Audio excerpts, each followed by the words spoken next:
The Indian DPDP Act gives some rights to data principals, and in the last video we touched based on their definitions. In this video we are going to get into the details of right to access for data principals as per the Indian DPDP Act. Welcome to my YouTube channel where you daily see new content on data privacy, and I said let's talk about right to access under Indian DPDP Act 2023. What is the data principal? Data principal is the person whose data is being processed. My data is processed, I am the data principal, right? If the data principal or the person in question is a child less than 18 years of age, then the parent or the guardian are also included in the definition of data principal. I think this is something which is very common. You open up the bank account of a child, it's open under guardianship, right? It's not directly open as a direct account. Similarly, if there is a person with some disability, then his guardian, lawful guardian who has been authorized to take care of his basic needs is also a part of the data principal, and maybe sometimes some things are being answered by him. So that's the basic definition of who a data principal is. Now let's look at what is a personal data. Personal data is information that helps you identify an individual, directly or indirectly. Name, address, phone number, email address. These are all personal information or personal data. Fine. Name could not be common. Name can be common, it cannot be unique. But a combination of a name with address, a name with phone number is normally going to be unique.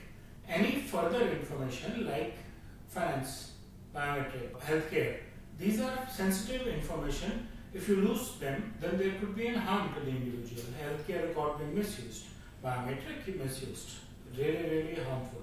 So these are classified as sensitive personal information.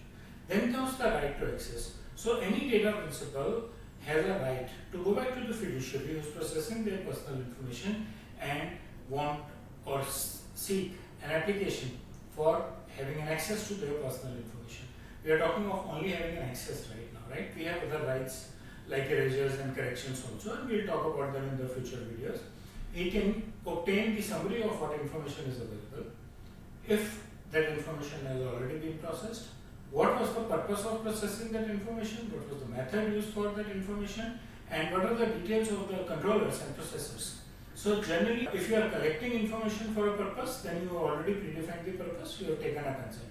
During that process, you have already told who is collecting, so who is the controller, who is processing, so who is processing, right? Who is the processor. But in cases where the data is obtained from other third party and you are processing it, maybe without an explicit consent, even then the principal has the right to come back to you and say, I want to access my data. What is he going to do with this data? He has multiple options. He can erase, he can object, he can do data portability, he can get it corrected, right? So there could be very good benefits of allowing him to access the information, summary of the information to be available with him, what are the records that you have with you, why are you having it, what have you already processed it, what purpose and method you use for processing, and who processed it and who is controlling it. Sometimes controller and processor may be the same identity. The request has to go in a prescribed format, and the fiduciary has to respond back in a fixed time frame. Indian law has not specified exact rules, but we are likely expecting it to be around 14 days. So a data principal comes to a fiduciary and says, I need to know my personal information that you have with you, and what are you doing with it, and who is processing it. So the response has to go back within 14 days until, of course, you reject the response for a reason. Okay? And why would you reject it? Well, first of all, let's look at the mechanism. First of all, in fact, we'll talk about the purpose. The law says that things should be transparent with the data principal. He should know what information you have. He should have control over his information. He may ask you for a correction. He can do that only if he knows what information you have. So if the information is incorrect and he gets it corrected, then the purpose could also be better addressed, better fulfilled. So it is important that you are transparent with the principal that this is the information I have got you, right?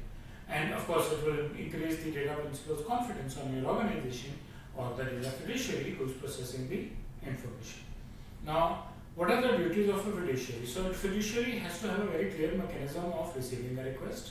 A prescribed format should be available, maybe online, maybe on paper. On paper is not a very good idea, but receiving on paper and digitizing it is still permissible. So you can have it online, you can have it on paper. you have to validate the identity. There has to be a mechanism to confirm that the correct person has requested an access. So you might end up rejecting the request if you feel that the person is not correct, right? Or else Indian law allows you to collect some fees and allow them to access their information. You need to have a mechanism to provide a smooth access. If you are refusing, then as I said, you check and you find that the identity does not match, you have to validate, you have a valid ground to refuse. You need to have a clear and transparent documentation on what process you have, what information you have, and would you allow people to use it, access it or not. And this is also required from compliance point of view, because if you get questioned on the right to access, then you should be able to produce sufficient proof that you allowed the right to access. And the most important, you should have a escalation mechanism and a grievance redressal mechanism within your organization as a data fiduciary. If the data principal is not satisfied, where should he go? If it does not get responded back on time, where should he go? So generally worldwide they say that you have a DPO and you should talk to a DPO. In Indian context, all data fiduciaries are not mandated to have a DPO. So let's see what details come in when the details come in. But as of now, the fiduciary has to have an escalation mechanism, and on top of all these, there will be a government data protection board, right? So if you think your processor is not allowing you to utilize your right to access, you can either escalate it within the grievance redressal system, or you can move on to the data protection board and seek their intervention to get an access to your personal information. That's about the right to access as per the Indian DPDP Act. I hope you like the content of my video. Press like and bell icon. Share my channel and videos with your friends so that they can also increase their knowledge on data privacy. Subscribe to my YouTube channel if you have not already done that. Thank you.